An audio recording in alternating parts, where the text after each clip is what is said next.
Thanks for listening to GYST.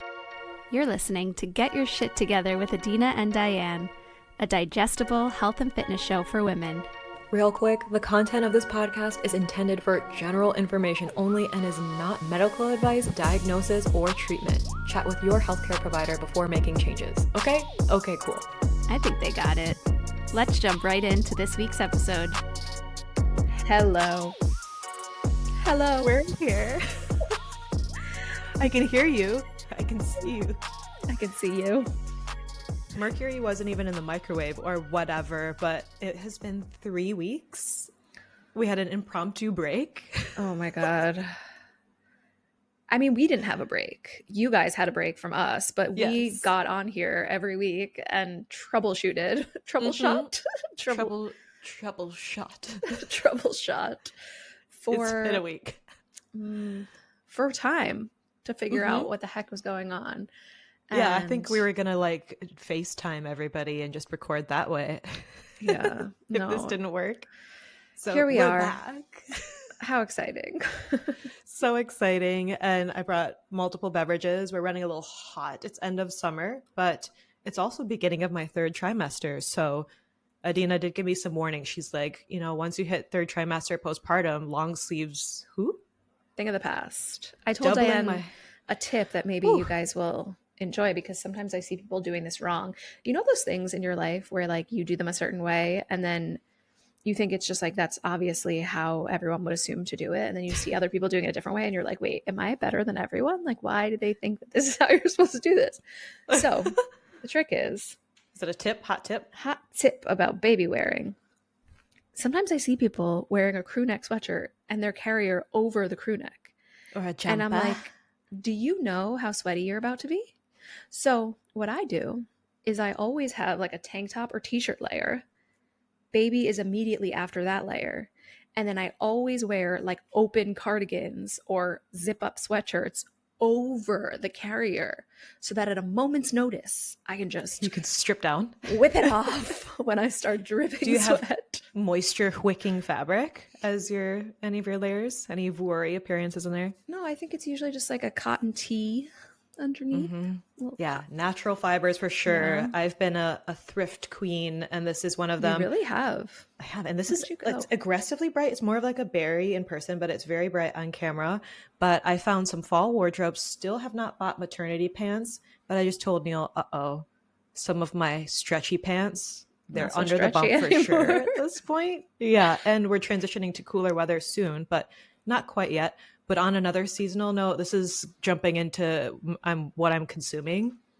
I'm going to crack open a cold one, a crisp apple Olipop. She's limited. I'm not such an apple beverage girly. I can do like a... Oh, yeah. Ooh, that's a nice crack sound. Look at that. Sponsor us, Olipop. I love you. Come on down. Yeah. Yeah. Sometimes apple juice is like a little too much for me. Yeah, and the girlies know gut health is my jam. I haven't had reflux in years, but the 5 a.m. snack and going right back to bed, not really not the working move right anymore. Now. Some spicy things, not really working, but it has been infrequent enough. But we'll see if I feel spicy after these. Leaning into some tools that I give clients for sure. I feel like if you're upright for the rest of the day, you should be okay. It's early enough for you. At least for this episode. I mean, we both feel like laying down for this episode. So consuming this, what are you consuming? It's been a while since Oh my God, I know. We looked at the outline. I was like, well, I consumed that 3 weeks ago. But it's actually still applicable because I've been on a bit of a kick. I've been making sourdough scones. And scones. Yeah, I've done chocolate chip, I've done blueberry, and I thought about doing like a savory, like jalapeno cheddar kind of thing, but I just love the sweet scone so much that I don't know if I can stray from it right now. That sounds so good. They're so good. I'll send you the recipe I've been using. Really easy, and you just I do the butter, like cold butter on a box grater, so that it gets it nice and, it's like that. You're also really advanced because Adina has sent me some recipes. She's like, this is easy. And I'm like, you're making croissants, first of all. Croissants. I have quite a bit of discard right now, and I've just been winging it, and you've inspired me to do that because I know a big hesitation for me getting this started, like 2 years in the making or whatever, is how much do I need to measure? And she's been hanging out on the counter, my starter with a paper towel and like a rubber band on top. Very active. But I have quite a bit of discard to use. Yeah, I'm going to make scones for the weekend again. So And scones. I'm so glad you said that, because that's kind of like my MO when I teach people how to make sourdough. I think like sourdough can be so intimidating because there's so much like lore to it, you know? Lore, exactly. And people are so particular. And I feel like I'm reckless with my sourdough because I'm like, She's hard to kill. also, when I always think about this, you know, I think biblically, I'm like, our foremothers were making sourdough. Like that was they were cultivating natural yeast. You mean to tell me that they were like measuring and like following temperatures? Like they were intense. Did you see, and it was just like however hot it is, like on the Oregon Trail. Is that what you're gonna talk about? No, there was a reel and someone was like, can we stop talking shit about bread and milk? Like both of these existed for thousands of years in the Bible, and now you're talking shit about it and drinking oat milk? I know, truly. Truly. But that's how Someone I feel. said it I'm to like, me. we've been doing this forever. Like, don't make some blogger on the internet make you feel like you have to do it perfectly. Just like a little bit. You know who has helped me with that. winging it? You, where you're like, it's fine, just feed it, just experiment. But also TikTok. Yeah. TikTok. Great search engine, you know? So you've had scones. I know you did Pop-Tarts. We talked about those last time. Yes. And then actually, this is new for me only because like, I don't know why. I used to make this so much. I made sourdough tortillas, flour. Ooh. And yummy, so yummy. So I made tacos. Tonight I just grilled up steak, and then I actually grilled up the tortillas as well. It wouldn't be my preferred method. Like I do like a flat top tortilla cook where it gets like a little bubble, you know? Yeah, a little blackened. But I just wanted to do everything quickly. I wanted to have one cooking surface on. I was turning on the grill anyway to prep some chicken and some steak. So I threw the tortillas on there. They came out nice, yummy, crispy. And then I just made a lazy girl salsa, which was like can of organic crushed tomatoes in a jar. I put a jalapeno in. I put a red onion in. Put an immersion blender in. Just went shoop. That's salsa. Lime juice, salt. Put it on my taco. And it was so good. And then the other thing that I've been doing is I love repurposing the dough. So I made probably just like 6 or so tortillas, just enough for me and Donnie to eat dinner. And then tomorrow what I'll do, I did this last week and the kids loved it. I made a skillet pizza. I just rolled some of the tortilla dough like really flat and I put it in a skillet and then sauce and cheese right on top, covered it up, let the cheese bubble. And it was like a thin crust pizza and the kids tore through it. Ooh, I was gonna say, are you gonna make a quesadilla? But I was like, wait, if you're gonna do a kosher quesadilla, you could do like some fajita peppers and cheese. Then it's just pizza. Basically, may as well just make a pizza. Yeah, I really want to try the DIY crunch wrap at home at some point, but you should. I'm like, what have I eaten that's notable? I had a birthday last week, and happy birthday! I can't believe we missed 35. It on the podcast. How crazy. I know. And I know some like Adina's very low key with all her milestones and she's more private. And I'm like, it's my birthday all month long. Also, on that note, it was Ori's birthday. Also, he turned 2. Yes. Little man's. He's really cute and crazy. What did we even do for my birthday? We went out and had like lamb chops and you some got a hanger massage. Steak. I got a prenatal massage, which was fantastic. If you are local in Grand Rapids, West Michigan area, my midwives recommended GR Birth and Wellness. I saw Amanda, but I'm sure other therapists there are great. She was petite, but man, did she have some elbows that she used on me. And it was so good. Love that for you. I loved it. And there was a hole for my belly. Did the hole. Like a little trampoline hole. So she kind of modified and I could lay on my belly that way. So that was a really lovely birthday.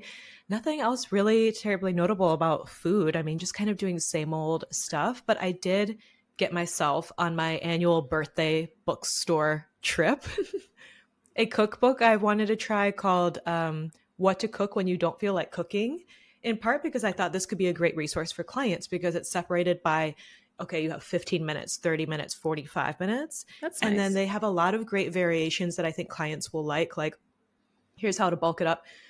There are a lot of vegetarian meals in there, and just add meat. So they talk about that. But I made the other night a kale salad. This is not for the girlies actively dealing with gut stuff. This Oh, I is saw like this on your story. Yum. grad level gut health salad, but I've been craving kale for beginning of fall.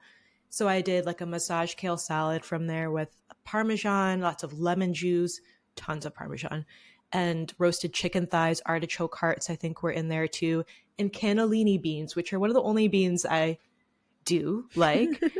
So I had that and it was really good. I felt great. Gut felt great after. So just proceed with caution. But I made it when one of my friends came over for a clay play night. Like we were making little miniature food magnets and Halloween. So when you were talking about scones, I was like, that's another one I should make, is a scone magnet. Yeah, but first you should make a sourdough scone for your belly, and then you can make a magnet. Yes. I was so thinking fun, also another notable thing since we've been on our hiatus. I started styling my hair again. I saw your curls on your story the other day. Yeah, so basically it was just like one of those things where I was like, why have I stopped doing this? I think I just got really lazy. I think here's a big thing that was happening for me. War, but more specifically, it was just like a lifestyle thing. It was like I wear my hair in a bun so much because of Ori, and I train, and I wear a bike helmet so much because I pick my kids up on a bike. Safety. So I just like kind of fell out of it, and then I was like, you know what? Like when my hair is like, my curls are popping, I just feel nice, and it only takes me 5 minutes to do it. So I was just like, and you have such tight, nice curls when they are fresh out. let me do this. I mean, right now it's a little bit post training, but they're in there. So yeah, they're tight. What I started doing is I got back on my inner sense bullshit, and I do the curl cream. The girlies were asking for the products, so I do the inner sense curl cream, and that's like sopping wet hair right out of the shower. You just rake it in there, and then I do the I Create Hold gel, and I do the whole rake and shake technique. Yeah, where you can look it up on TikTok. I learned it when I was 12 years old at a salon called Wee Dot in the city, but now you can learn it for free on TikTok. Rake and shake. I've done the plop method, micro plop. I've done. What I'll do is I have to first rake and shake through it so that it gives the curls their definition. And then I will plop it for sleeping, which some people are like, your hair is going to get moldy. And I'm like, what? I've been sleeping with wet hair my entire life. Like, it's fine. And like, are you washing your hair? Like, yeah. And then I take it out of the t-shirt, and it's just like so cute, and it lasts so much longer, and it doesn't get matted. So you sleep with a t-shirt on? Yeah, I just like put my hair, like I flop my head over onto the t-shirt, and then I just like kind of tie it up. And then I have a little microfiber towel, but I also have a silk pillow. We've talked about my pillow princess. Yes, she is a pillow princess. Yeah, people talk about the silk bonnet, but I don't think I could put wet hair in there. Like, it's not a towel, you know? Yeah. Yeah, and your routine between that and the tape and all kinds of other things. By the way, the siren went off. So, okay, for those of you who are not familiar, I live in Israel. We are under attack by terrorists. And so Hezbollah was firing rockets at us, long-range missiles from the north of Israel. So fun. And the siren went off at like 6:20 a.m. And I like shocked me out of my bed.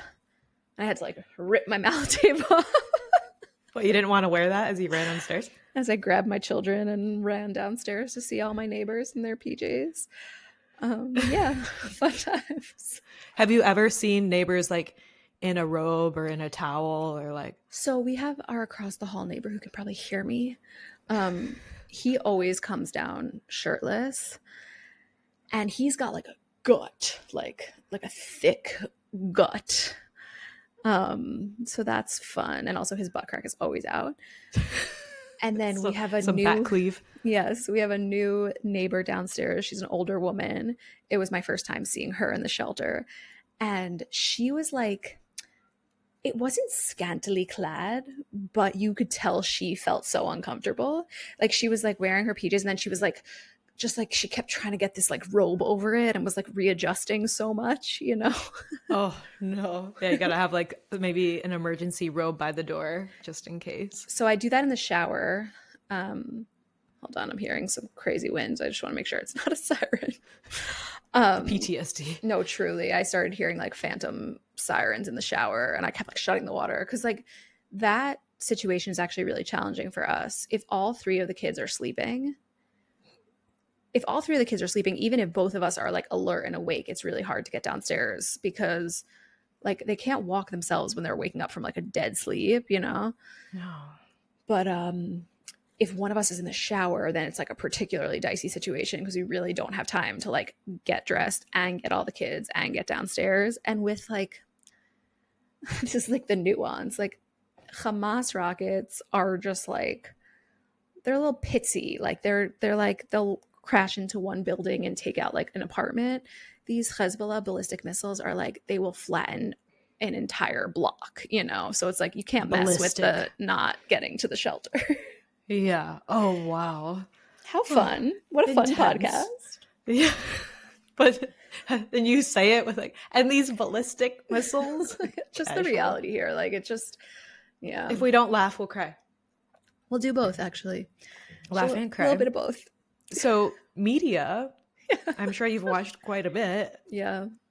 Tell us. Not really. We're rewatching Neighbors and Neighbors 2 because we talked about Zac Efron recently on a podcast. Love. And I was like, what is light? There's a Neighbors 2? You didn't know this? Wait, I know I definitely watched the first one. I didn't know there's a second one. Okay, cue it up. Oh. It's so funny. Yes. Yeah, that's happening. I've watched a lot of stuff, but it's things that are not notable, like Secret Lives of Mormon Wives, and I realized just how much soda some of these girlies can drink, and it made me tired. And so, yeah, nothing really notable there. And I was like, Neil, I couldn't imagine drinking that much soda at one time, and I just have finished doing my glucose testing. I opted to not drink the nasty drink and just monitor after meals. I'm such a bad influence. Diane was telling me about all these like glitches with her glucose drink. I was like, just lie to your midwives. Like, you know, your blood sugar's fine. Yeah. And Neil too, he's like, why don't you just tell them some good numbers because it's fine. And I'm such a rebel personality anyway. And I'm very grateful that I have chill midwives, right? We are aligned on so many things, but I was like, listen, I really don't want to do even the fresh test because there is no scenario where I am going to fasted opt for that much sugar in one sitting. I didn't even want to do the pancake breakfast because I always had like appointments or things in the morning or client calls. And I don't want to feel like exhausted. So yeah, Neil and Adina were like, just lie. Just, you know, you're fine.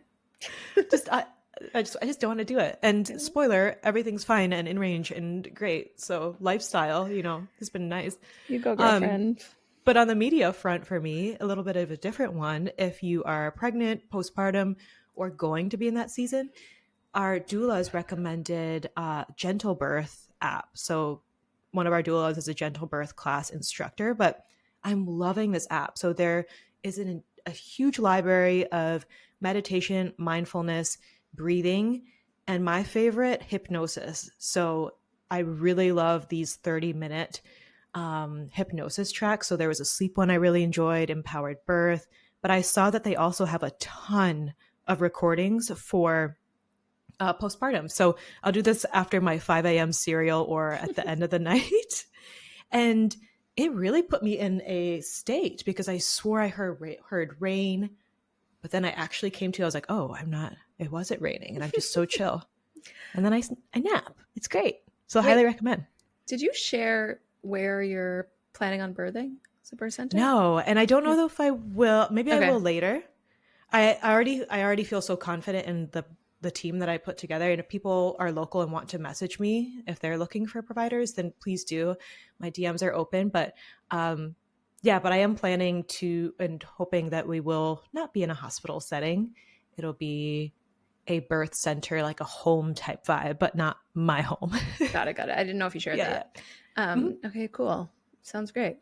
Yeah. So on that note, this episode, more birth and pregnancy stuff. So why this episode? This was a really common request actually after my announcement in June, July. I don't know. I can't believe how long ago that was now. What is time? Yeah, and girlies were demure, mindful, and respectful about it. Thank God demure is over on the internet. Can we just like the original video was so funny, and then I was just like, no, this is happening. Like, could we not? I can't. Sometimes I would see this in the outline, and I was like, I'm over it. Yeah, the original was funny, and it was just used to death. Sometimes the trends, I'm just like, can we cancel the internet? Like, people do not deserve this. Yeah, but all that to say, people were cool about it, so thank you for that. And sometimes people are even like, I hope this is okay to ask, because they know that I've blocked people for actually dumb comments, but not the girlies are really cute about it. And not many people talk about this transition or change of mind from being child free. And if you've been following me for a year, for a while, I was very candidly child free. And so sometimes I wonder, people were like, was this an accident? Someone actually did ask me that. But not many people are talking about this. So this episode is for you. If one, you're a nosy yenta, you just want to know. Gotta know. Like, what happened? Was it a surprise? And just want to know the details. Or perhaps you're navigating this decision for yourself. Maybe you're a fence sitter, or you're just not sure if you do want to have kids or how to arrive at that decision. That was a really popular question, was how did you know it was the right time? What were maybe some questions that you asked? So yes, in this episode, I'm going to share about my personal experience too, to some degree. I mean, there are some things that I will keep private, not sharing all the reasons I chose to or not to, but also want to share with you some questions that I found helpful, some resources. And I know Adina will share her perspective as someone who knew that she always wanted kids. Yeah. And I will say also, like, a thing about Diane, though, is like, she was never an obnoxious child-free person. Like, you've always expressed only love to my children. I've only always ever felt like I could always share what was going on with them and stories and like, I think there is definitely a certain energy that some people bring when they are decidedly child-free, and it's kind of like, this doesn't make me feel good to hang out with you. No, and we've talked about that offline. I really hope I never was like that. I'm glad that you never felt that from me. For me, it's always been like, when I was hard no child-free, I didn't want that for myself, but that's such a big part of my friends' lives. I was gonna be like, oh, your effing kid's gonna be there. Like that would just be ew, gross. And I have noticed some friends who are child free, but they'll like congratulate me, but then in the same breath on their story, it's like, thank God I don't have kids. What a miserable life that must be. Like things like that. And you're like, that doesn't feel so good. Yeah. And I will say, if you're a person navigating this decision and you don't know if you're going to change your mind, like, maybe don't behave like that, because like then your friends will not want to support you if you do change your mind. Yeah. And I have said on this podcast that I also have felt like I need to go on an apology tour to all the mom friends of mine, where when they were pregnant and I was just kind of oblivious and ignorant and was like, congrats, so happy for you. But I wish that I helped and showed up for them more. One of my friends was like, girl, it's okay. Like, and now you can help other friends or other you don't know till you know. Yeah. And I think it's also worth saying that, like, on the opposite end, I have seen some people who are hardcore, like, you have to have children to be a woman and to embrace your femininity. And so I don't like either ends of those spectrum, the like asshole child-free people, or some people have called them the hardcore breeders, where like, that's your whole purpose. And they judge people for not being a mother, you know? I feel like I'm a breeder, but I don't feel like I'm like a... Why would you ever exist if you're not doing this? Yeah, no, you're not like that. No. Like, how could you be a woman if you don't have kids? Ugh. There are different ways to mother too, like be aunties, friends, like community is important. So coming up in this episode, to give you a little chapter guide before we jump in, we'll talk about evolution to this decision, including reasons that I stayed child-free for so long, not good reasons to have kids, in my opinion, and clapbacks when people ask or nag you, because I guarantee we're always going to give you the clapbacks. You're always going to, yeah, we'll always give you clapbacks. And I know a lot of you who are navigating this decision probably have heard a lot of nagging comments from friends, family, whatever. some questions to consider if you're on the fence, what personally changed my mind, how to know if it's the right time. That was a popular question, and what to do while you think about it, or if you decide that you definitely don't want kids, some things to do to nourish your health regardless, because your fertility is important no matter where you end up with this decision. There it is. Yeah. Yes. So there it is. Here's my crisp apple. So shall we get into the why you were child-free initially? Yeah, I've shared these here, but if people are just diving into this episode, I'll bullet it for you, give you some bullets. For me, I wanted to travel far and wide, and I have been fortunate to be able to do that, but that was like top priority. I wanted to travel the world, got to visit Adina in Tel Aviv, went to Japan this year, which was a huge bucket list trip, build my business and career. That was a very big passion of mine. It still is, and I girl bossed hard over the last, 6-7 years. And I also wanted to have time with Neil, my husband. We've been married, I think it was 8 years now, but we've been together for like 13 years. And I didn't want to share him. I wanted to have that time, that personal time, and travel together. I also love personal time with hobbies, self-discovery. You've seen me sharing lots of crafts. And then this one is on the more practical side, but financially and or the way that I thought that I would like to parent. I wanted to have finances in a certain space. I know people figure things out no matter what if they have kids, but for me, that was a big driving decision. You'll see memes that are like, in this economy, in this political climate. Not gonna lie too, in the last few years, like I know there are tons of pandemic babies. I was like, oh, the thought of going into an office, like at the time I had an OB I did not like. I didn't want to be in that environment. Again, some people, this doesn't bother them at all. There are tons of panini babies, global panorama babies. But a big one for me too, and maybe there's some people that resonate with this, is not having family or a village like close in distance to me. My immediate family lives states away, and we're not as close, or I just might not see them for a year. So, not having that built-in network was something that definitely influenced my decision, or perhaps for a while until I met friends like Adina. I didn't see a lot of parenting or family modeled in the way that I would like. So I think that lack of support and not seeing parenting or family styles that I would hope for or desire modeled made me think like, oh, I don't know if that's for me. To sum up, Diane saw me mothering my children and was like, she is so cool and her kids are so cool. So like, let's fucking go. And spending time with, like, when I've been able to visit you when you were living in New York, in Jersey. Was it in Jersey? Yeah, I was in Jersey. Yeah. A lifetime ago. When I've gotten time to FaceTime with Minnie and get to know you and your kids. And we have very similar values with food, with lifestyle.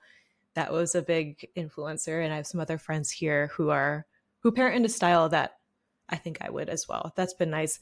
Another thing I was scared of, especially in my 20s, and I still feel like a teen mom, but my 20s, I was like, pregnancy sounds so scary. It sounds so scary. And one of our doulas said pregnancy is extraordinary and ordinary at the same time. Like everybody, like that's how we all got here. So like everybody's doing this all the time. It's also wild man. That your body can do that. Pregnancy and birth are just like, they just never get old. It's like, it's really fascinating. I'm learning so much after our birth class.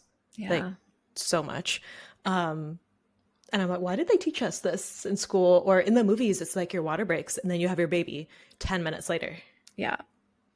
Doesn't similar sound like to like, I feel like we've talked about this before, but similar to how like sex depiction in media is just tragic.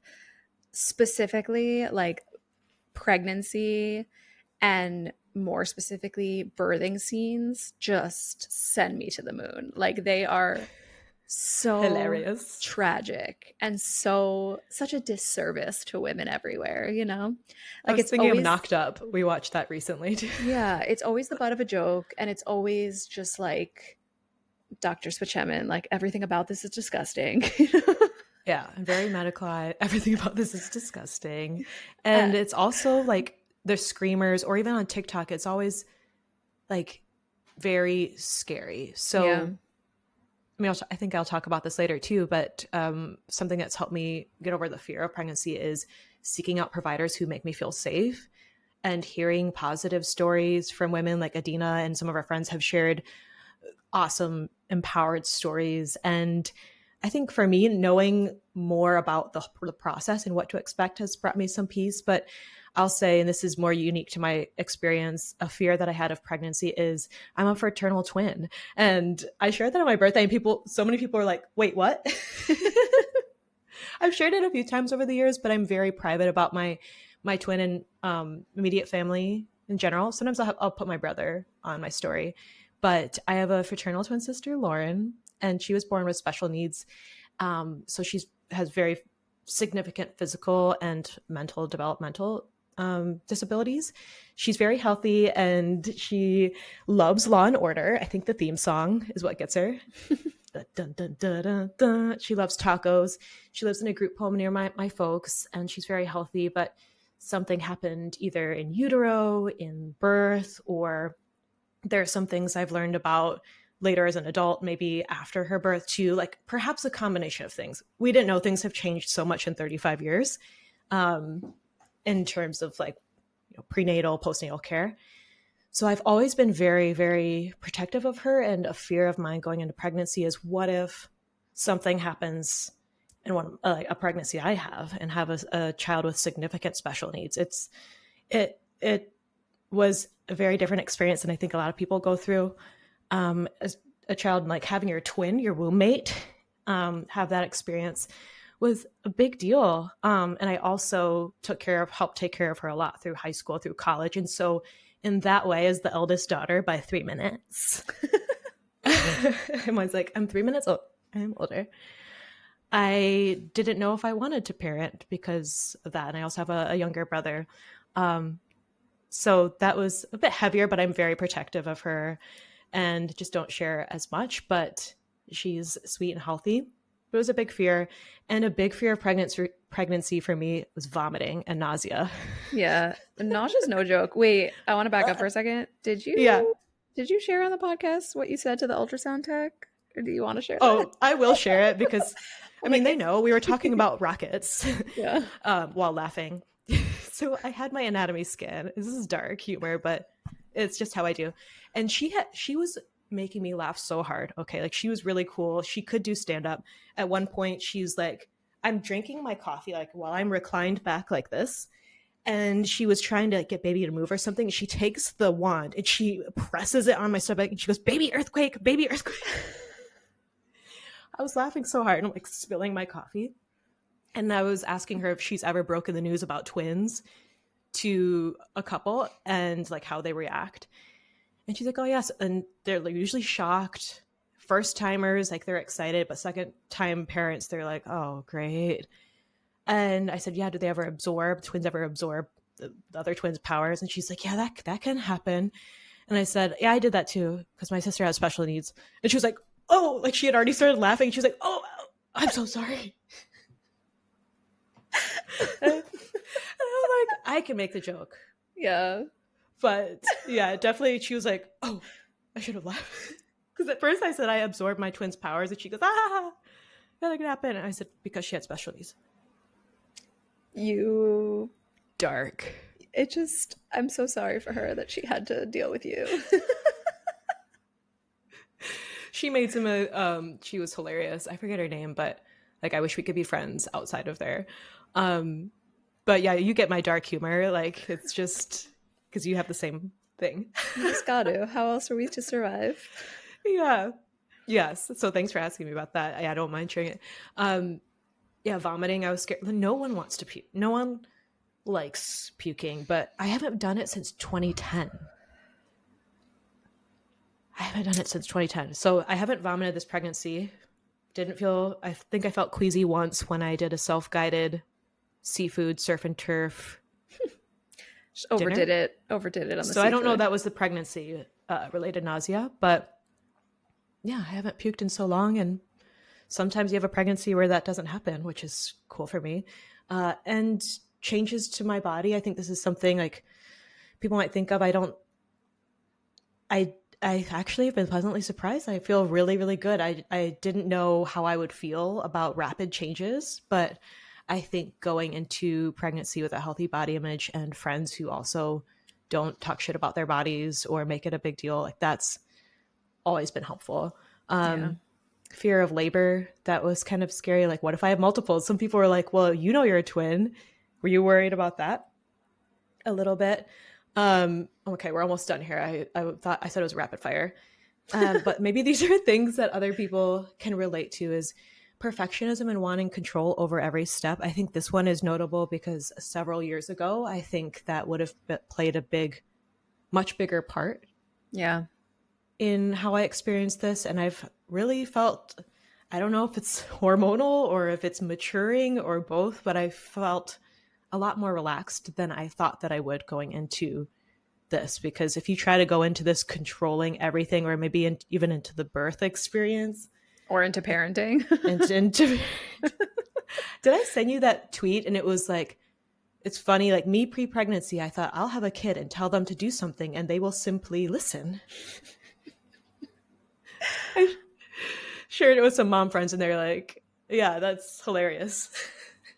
Man, I'm laughing also because like Ori's in a stage right now where he's just like, his sass has ticked up a notch. Like he is just, it's really funny. He's like starting to have these little tantrums, but they're so silly. Like he'll just like his opinions. Yeah. It's not like his tantrums aren't volatile yet. It's just kind of like him lying down and being like, no.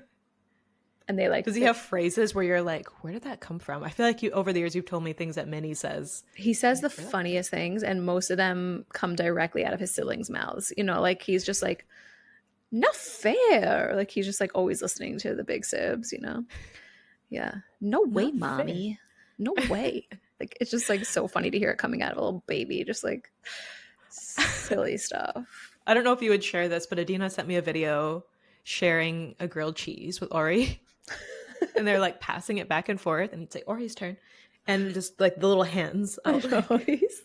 He makes me share everything with him. He's very, very into sharing with me. Well, specifically, nice. He likes to eat my food and drink. At least he gives it back, because I hear that sometimes. Yeah, it's part of the shtick, you know. It's like, okay, Ori's turn, mommy's turn. It's cute. And sometimes I don't share with Neil, so I could probably learn from him. No, I get that. Oh. Last couple here goes with the rebel tendency we talked about earlier. Another reason that I think I delayed this decision was people telling me to. When are we going to get a grandkid? Oh, every time you ask, that adds a couple years to it. So never. You're going to change your mind. You're going to change your mind. And I did, but like, if someone had the audacity to tell me I told you so, the way I would bop them. The way I would just abort this. You know what? Never mind. Dark humor. Is that too far for the shit notes, you think? I don't think so. I mean, I know sometimes I'll have new people will find me on the gram. And from their bio, they appear very conservative, but I think, all right, well, they got to know the name of our podcast is Get Your Shit Together. So they got to be okay with some swears, or they're going to find out. Real quick. I did say, I think on our announcement episode, the summer bodies, or building our summer bodies, whatever. I think I said, I announced in front of some extended family, and someone was like, I thought you said you didn't want kids. And I was like, I could still change my mind. It's like, if you're going to say something weird, I'm going to say something weird back. So there it is. You know. So anyway, you may hear all of those reasons I just listed off and say, yes, these are the exact reasons that I still don't want to ever have kids and stay there, and totally fine. Like, awesome. I love that. Like, especially when someone is so sure in their decision. Great. Totally fine. I thought I would forever. And it's okay to change your mind or explore other what ifs too. And that's why we're here. Yeah. I feel like that's definitely like a foundation of this podcast, is like, it's okay to change your mind. Yes. That's fine. Unless it's to become vegan. Yeah. But even if you want to do that, you do you. You. So let's go over what I would consider not good reasons to have a kid for me personally, but some of them are very popular ones that you might hear. So they're common reasons people will tell you to do it, and I don't think they're good reasons. So the first one, pressure from family. Your parents want grandkids. You feel like you have to give them grandkids. No, you don't. No, you don't. You don't owe your parents kids because they decided to have you and they want them and would love to be grandma and grandpa. You don't owe them that at all. That's a them issue. The second one, this is a big one I heard before when I told people I was child free, and it ground my gears. Ground them?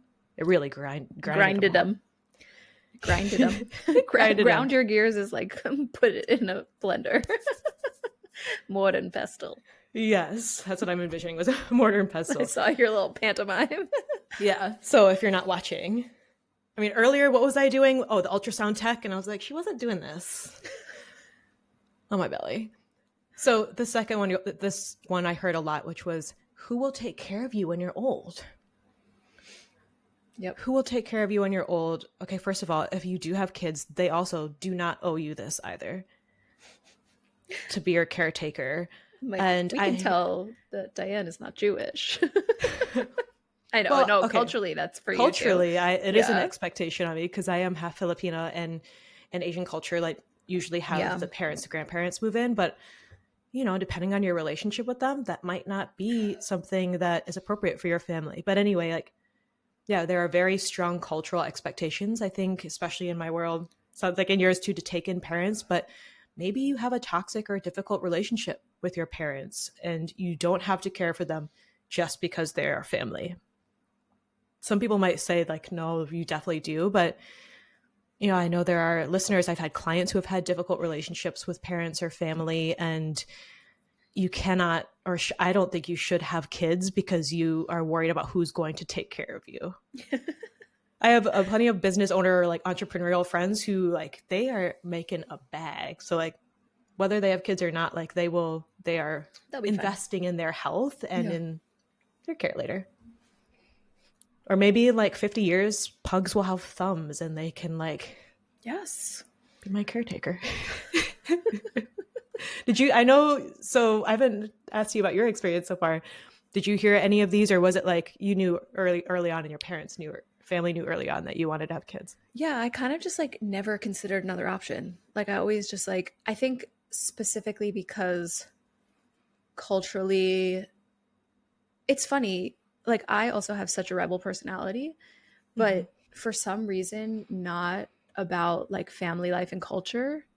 And I know so many people who grew up Orthodox Jewish who have a rebel personality and then ended up somewhere very different because of that. They couldn't handle the structure and the rules of religion. Yeah. And it's so funny that never came up for me in this context. I was just never very rebellious or questioning in that regard. It was kind of I saw family life being such a huge part of our culture, our holidays, and that I just always pictured that for myself. I never really questioned it. It was kind of so there wasn't a moment where it was kind of I want to get married and have children. It was part of this picture. And Donnie and I did wait, quote unquote, long for religious Jewish culture. We were married in 2013 and Minnie wasn't born until 2017, which sounds like nothing, but in our world, so many people when. Yeah. So anyways, it's just interesting, but I kind of just always pictured my life like this. And I didn't even realize, I don't particularly like other people's children. It wasn't I wasn't I need babies, but I don't know. It was kind of this is how I pictured my life. And then I love Donnie. And for me, it was always wait, love myself, love Donnie. How fun to make something out of that. I think I'm going to love him a lot. Yeah, let's see what else we can And do you know what? here. It really worked out. It went great. Yeah. And you guys have a great recipe. I love that. And so fun. And then like I didn't even realize how much of my identity would become like mother. Again, because I didn't picture that so much growing up. It wasn't like I need to be a mom. It was just kind of like, this is how I picture my life. And then once I went through my pregnancy experience with Minnie, and I loved being pregnant. Like I love it. Like it just really, I don't know. It was just something, I felt so good in my body when I was pregnant. And that became such a big part of my identity. And then when such a big part of my identity and what I feel like I'm on this earth to do is like help women feel stronger and better in their bodies through all stages of womanhood. mm-hmm. It kind of just like got solidified more and more. And then like, I don't know, I love being a mom. I feel like it's such a huge piece of me that like, I don't even really know like what was my identity before this. You know what I mean? Yeah, I love that. It's a wild experience. I just like cannot wait. I cannot wait for your little baby to be born because like, I don't know, it just like unearths this whole other dimension of your personality that's just like, oh, it's awesome. Yeah, and I mean, I'm sure we'll come. I know we've talked about this offline and to come in this episode, but I love that I have moms who have similar values, who have been so supportive through my experience so far. Like I have friends sending me their clients sending me their spreadsheets of like favorite gear, their favorite providers, like, and y'all have been so cute in the DMs. Lactation consultant who follows us sent me some tips and resources too. So grateful for that. And I'm like, wow, there's really this cool community and a village if you do choose this path, which is cool. And so I love hearing your perspective because ours and how we have arrived at this decision are very different. And I think one reason that is not necessarily a reason to have kids on this list is, well, that's just the next step in a monogamous relationship. And for Adina, it was like that. She's always pictured this is what she want to have a family and carry on tradition and whatnot. But, you know, that doesn't have to be a reason for you like, oh, well, that's just the next thing. Or, oh, you have a boyfriend and so you have to get married. And so then you have to do this. So yes, that is a reason for people to have kids, but it doesn't have to be your reason either. So, yeah. And it's interesting that you say that because I was gonna say like, it's so funny to me looking from the outside onto this thing where it was like these certain aspects of my life that I never felt rebellious about, whereas like everything else I kind of did. And like you said, if you are a person who does not feel called to this, but you happen to exist within a culture where everyone else feels like this is the next step, or this is how you build a family, or this is how you observe tradition, you know, like all, whatever the thing is, again, this is your life and you can build your life and your family and your culture and your traditions however the hell you want to build them. Like, now I'm getting rebellious for other people. Yeah. Well, I mean, for a long time, I wanted to build my business and I wanted to help women. And I've had so many clients who are going through preconception, pregnancy, postpartum, and I help guide them through that. But at the time for me, having kids was a hard no. And I just really wanted to focus on that. And I know we have a lot of listeners who live around me in West Michigan, Grand Rapids area, where a lot of people do get married very young and have children not long after that. So there were times where I felt like this outlier and, oh, well, everybody's doing that and lots of societal, like cultural pressure. And I felt like I'd constantly have to say like, not yet, or that's not something we wanted to do. So yeah, you can decide your own path. You don't have to follow through these pre-decided milestones. It's silly.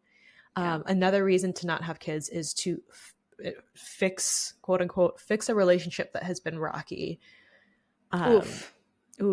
It's a heavy one. Some people might not be ready to hear that, but relationships are hard, and adding another person into the mix, whether that's a third or a third in the form of a baby.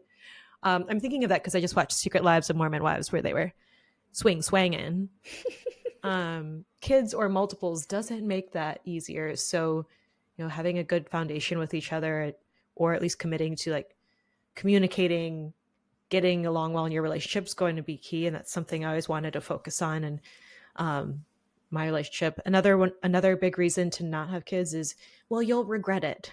And maybe you would, but I really resented when people would say this to me, because how do you know?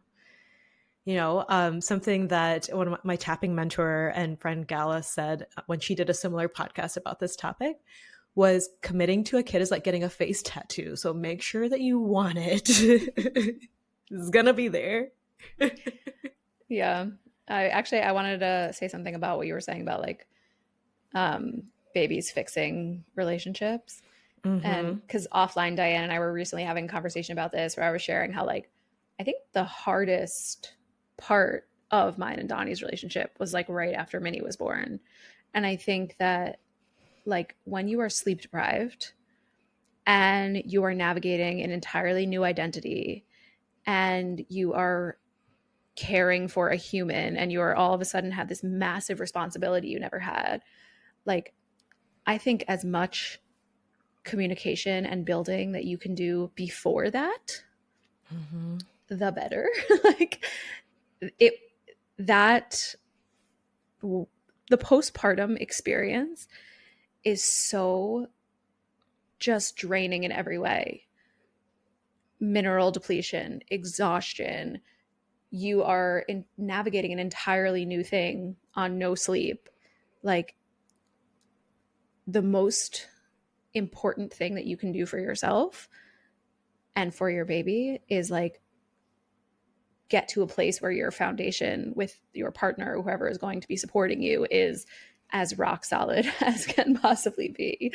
Yeah. And that's like if you're just in the dating phase, but maybe you have these values, like eventually you want to have kids, like think about who you would potentially be doing that with. I hate that, like on TikToks, and I'll always do not interested on these. It'll show like, oh, they're not helping, like, oh, my like just bitching about their husbands because they don't do anything. And like there are husbands out there, partners out there who like don't change a diaper or who just like don't help at all. And I am very thankful that like my partner and I are on the same page. He's so helpful, like acts of service, like has helped me so much through this pregnancy alone, that I feel confident in doing this with him. Because even good relationships, you go into sleep deprivation with that, like, whew, it'll test you. So I know like there'll be sleepless nights and things, but having a strong foundation is important. But yeah, and one of the on the note of what you were saying is communicating expectations, because like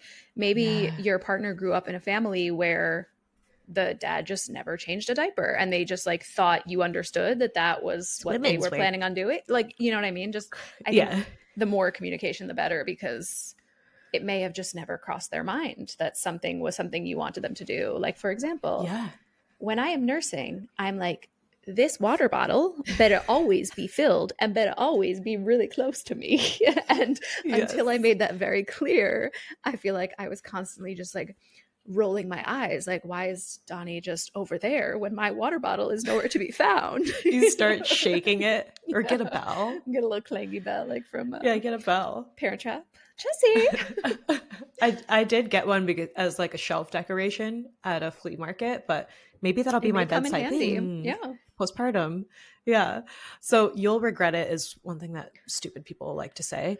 And I always think of the Idiocracy scene. This movie is relevant now for a number of reasons: election season, the state of our food, and monocropping and all of that. But in the very beginning, there's like this couple that's like, well, we want to wait until we're financially in a good place and like, work on a relationship. And so they delay. And then there's someone who's just like, pop, pop, pop, and there are like tons of kids popping out.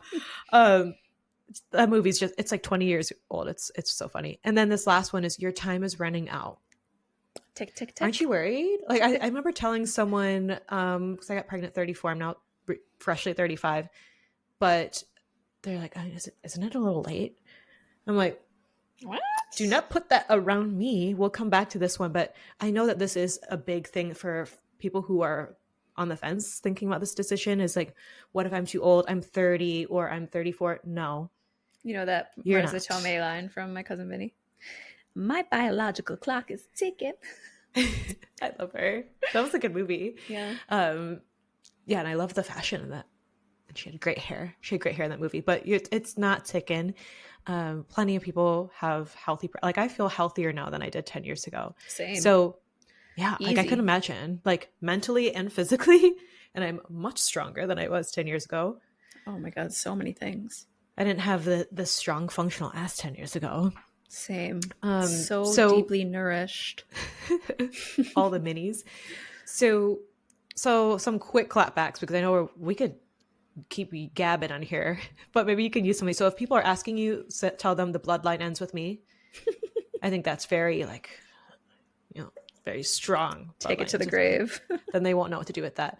I'll say, don't respect my son, my dog, because like I say, I already have kids. And well, this one's more mature. I always have to throw one of those in there. Is simply like, I'm surprised you feel comfortable asking me that. Or what a personal question. I like to say it. What a personal question. If I wanted to make someone really uncomfortable, I make them uncomfy, and I would say, oh, we keep practicing and practicing getting pregnant. So then they just know what we're up to. But yeah, basically people can be super annoying, whether that's family, coworkers, whatever. So I was just firm. I even had some family where I said, please don't ask me about that anymore. I think also this is a very important thing to say. I think you also just never know what people are going through with their fertility. Mm-hmm. And that journey can be so wildly isolating.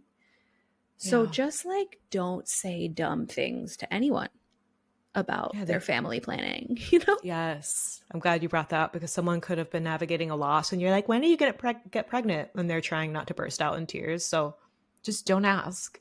Your fertility or your family goals, whether you do eventually want to have children or you never do, is no one's fucking business. And I mean, on that note, we didn't share with people, except I think I shared that I was thinking of it with really close girlfriends, but I didn't share with people that we changed our minds or that we're trying, because one, do we need that visual? No, some of you have it. Or two, like, I remember thinking that people are going to know that we did it when I announced it. We're trying is such a funny language. Like now I really have to repost these reels from my save, because it's like, we're just raw dogging every night. Yeah, we're trying. The other day, Donnie said to me, he's like, there's some expressions that are very sexual in nature, and I feel like you don't know that, so I'm just gonna tell you. It's like, I feel like I said raw dogging about something, like I don't remember what, like he's eating. Like, yeah, he's like, you like, not to everyone, you can't say it to everyone. I have used language like that in different company or new company. I'm like, wait, they don't know my sense of humor. And yeah, I do feel like it's gotten more mainstream to raw say dogging. That. Yeah, and not mean it sexually, Let's all use that this week as our homework and practice and see how it goes. Yes. Use it with your grandparents. Let us know how people react. So some things that changed my mind going from child-free to pregnant on purpose. Some of these are personal, and I think I've covered some of these, but for me, desire came and went. Some people like Adina always knew. I didn't feel that, but for me in the last couple of years, that desire was more frequent and more loud. And also for me, accomplished some big career and personal goals. So I've been really happy with where my business has grown, and it's to a place now where a lot of it is passive. So that was also something that made me feel comfortable. I girl bossed so hard in like 2020. I'd work like from 8 a.m. to 8 p.m. I did my time with that schedule. That was a time. Wait, can I interrupt you for a second? Because I think obviously we all have our own experience of this. And if you are listening and not sure about what business might look like as a mom, if you're a business owner, I will say that I built my entire business as a mom. And I do think that there's an entirely different mode of functioning when you have kids, and it's just not an option to not get things done in smaller increments of time. And so I felt a foot sticking out on one side. Sorry to interrupt you, but I'm glad you just got a foot to the ribs. But yeah, so like, same way there's no wrong way to build a family, there's no wrong way to build a business. There's no, Diane shared at the top of this episode, like fears that she may have had or things that she may have quote unquote delayed motherhood for. But as a person who's basically been a mom for, the last 8 years, and I feel like I've found so many of my hobbies through this. I feel like I've built my business through this. Like there's so much that you can do that may look different than how you've always done it. But it's just, I don't know. I've loved watching you build your business. I mean, going back to like you were in, I had kids because I saw Adina having kids, so I had kids. Not like that, but it has been inspiring and affirming to me to see how you've built your business now having 3 kids, and how we've had conversations about how you're more efficient. You're like, I have an hour, I have 2 hours, so there's no time for dilly-dallying, because let's be real, I know there are days where I've been dilly-dallying. I've been dilly-dallying. Yeah, I always think back to like, I joke about how like I had so much time when I was like pregnant with Minnie. I'm like, why didn't I just like build my business then? But I really believe that the work expands to the time that you give it. Totally. So if you have that time, and this goes back to like support and the village that I buy in terms of like business coaching support or other support in my business. Like I have recently worked with some people who support moms primarily, like the Tori who did my branding. She's built her business about her being a mom, and she has a lot of clients who are moms. So it's cool to see how people set those things up, especially if you're self-employed. So I know a lot of you are who are listening to this. So yeah, it doesn't have to be like, oh, well, kids, so then I can't grind and make content for like 8 hours a day, but you can still have a business and then also have your baby. Yeah. So that's really cool. Things just look wildly different in different seasons. That's different. The point. Some people have asked me, because they want to schedule their retest for the HTMA or other testing, like when they can get that on the books. And I'm like, well, like spring, like let me see. This is my first rodeo with this. So clients will know first. But another thing that helped me arrive at this decision is solid, stable finances for us. Like Neil and I would just check in with each other. And I know there are couples, there are families who, this isn't a make or break for them. Like people are resourceful. They figure things out. They might also have family who live close to them who can also help. I don't. So I knew that for me, a factor was being able to invest in help in my village. And then also in the type of provider that I wanted, because I think 5-10 years ago, I might not have been able to financially have like a midwife or a doula. So now that we're able to do that, that was something that also helped me feel more at ease and make this pregnancy a lot more calm. So that's been great. I have a solid supportive relationship. And like you were saying with Donnie, like Neil and I have been together for 13 years, and I really wanted that time with him to travel. We both wanted to travel and build our careers. And I want to just share that love that we've built. And that was a big reason for me. Knowing and witnessing friends become parents and parenting with similar values. Already talked about that one. Someone asked me, what are you most looking forward to about motherhood? And this was one of my reasons. It's something that feels like as not essential, but it was something that I've like romanticized, or something that I've really looked forward to, is making traditions with my own family. I always admired how my Lola brought everyone together when we lived in Virginia, and we eventually moved far away from family, and I really miss that. But perhaps you can relate to like the traditions around religion, like holiday. I'm not religious anymore. I grew up Catholic, but we did have a big community, and we had like family friends who were aunties, and gathering around like for those big holidays with my grandparents, extended family, was so special. So I also want to show my daughter that it's cool to be strong and to do crafts together. I know a much lighter note, but I think that'll be super fun. Oh, the crafts. Yeah. Personal growth and health also. Like I said, I feel so much healthier physically, but also mentally than I did 5-10 years ago. And I choose a word and an intention for the year. And for this one, for 2024, I was looking back through my journals as I was writing notes for this outline. Allowing, create, and play were a couple of things that I had written down. And allowing was just a big part of this. And so releasing control, realizing you're never going to have, you could have the perfect idea of a perfect pregnancy, birth, whatever. But things don't go to plan often. So I think perfectionist me a few years ago would have had a lot more challenges with this. Yeah, I think that's an amazing perspective to go into birth with too, because birth is just like the great surrender, you know, like it's just such a wild experience. But like you were saying, create as well. I think that's something too that I think about a lot with like business and life and motherhood. It's just like once you have created life, I feel like it just like unlocks this other type of creativity for you where it's just like, oh, anything's possible.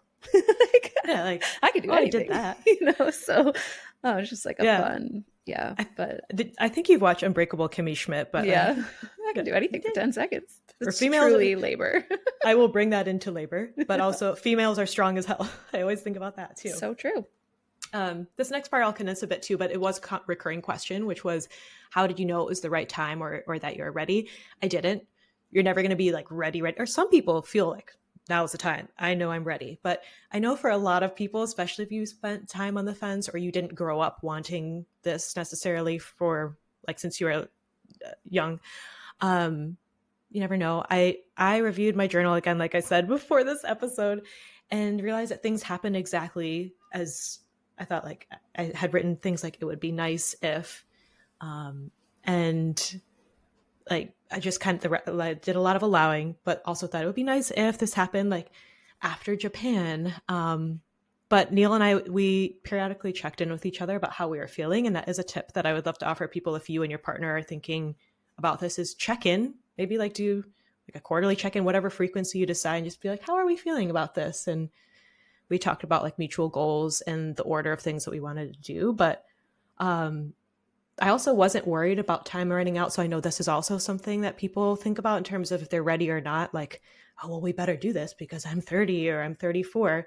So remember that like timelines in your area or timelines that your family have put on you are not yours. And it's just simply not true that you are going to wither and die and you're once you hit 30 or 34. Something that my midwives and doulas have shared is that like most of their clients are mid 30s to early 40s, and there are so many healthy pregnancies that can happen. Yeah, conventional medicine loves to scare you and be like geriatric pregnancy. Geriatric. But I think if you're a person who's been caught in that conventional thinking, like we have supported clients with their fertility, even clients who struggled with their fertility when they were younger and are now in such a better place when they are nearing 40, because there's a lot that we can do to support our fertility when we are actually being intentional about it. Don't let anyone make you feel like this is out of your control. It is very much within your control if you deeply nourish yourself and strategically approach preconception. We've done episodes about this too. Yes. And we'll link those. Also what you were saying about being ready. People always ask me this about moving to Israel when I was 7 months pregnant with Ori. And Donnie and I are always just like, there's no good time to have a baby. There's no good time to move to a foreign country 6,000 miles away from all your family. Like, there's always something. Just go for it all.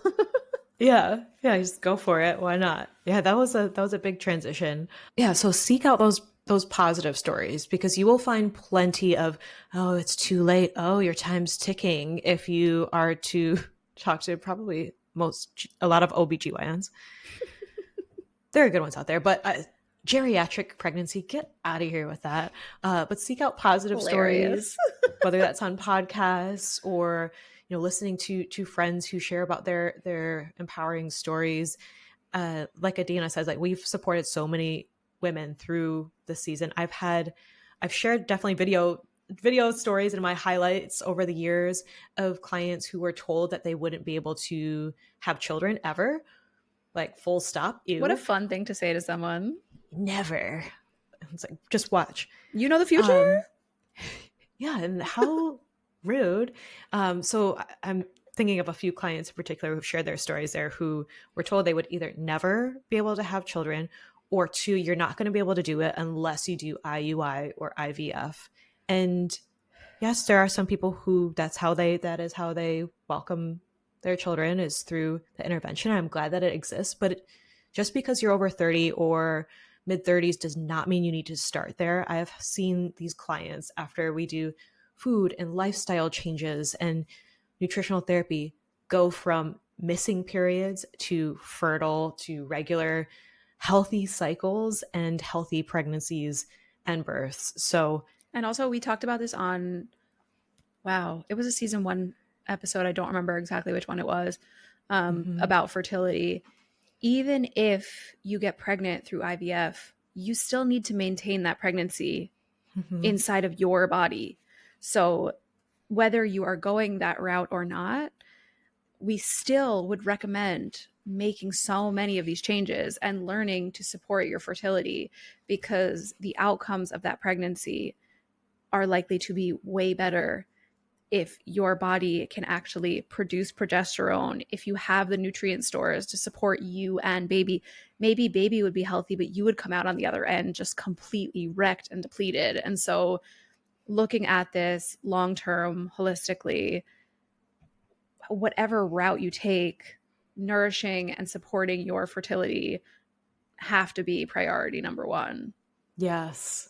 Yeah. Regardless if you'd want to get pregnant in the next 3 to 6 months. So sometimes people ask me, like, how long should I plan before trying to conceive? And ideally, I like to say 3 to 6 months. I'm working with a lot of women on their HTMA reviews, where conceiving within this next year is a top goal that they list in their form. And so we like to see where things are at with their health. So 3 to 6 months, ideally, because it takes, what you do now is going to affect your cycle in a few months, right? So ideally 3 to 6 months. I know there are some women who are like, I got bit by the baby bug and I need one right now. Like, you could do that. But if you are able to take some time intentionally and to rest in knowing that, like, your clock's not going to stop in the next month, like, let's take a step back. Nourishing yourself can make the pregnancy feel smoother. You'll feel better. I see it time and time again with clients. And I love when we've done that work and they're like, I feel good through this first trimester. I love that for them. So you have time, but maybe you are on the fence and you ultimately decide that you want to stay child-free. That's great too. And we've said it before, but your hormone health, your fertility is a marker for your overall health, or report card for your overall health. So, no one wants to have PMS, debilitating PMS or cramps. And by nourishing our health through food, through movement, through stress release and sleep, it does wonders for your hormone health. But never start there. We always start with the basics first. We're at an hour 12. Yeah. Should we do a part 2? We could do a part 2, and I was gonna try to condense a lot here, but I think it's gonna take too long. Why don't we break this into a part 2, and y'all will just have to come back to hear how Diane made a baby. I'll tell you how it works. We'll talk about how it's done. Yeah, so in the next part, we'll talk about audio hugs and advice for women who are on the fence, some other tips to do while you wait or while you think about things, some favorite parts of pregnancy and things I would tell past me, and some things to think about if you are child-free, or how to support yourself through preconception and smooth pregnancy. So, all right. That could be we will see you next week. We love you. Stay hydrated and unclench that beehole. Unclench it. Bye. Bye.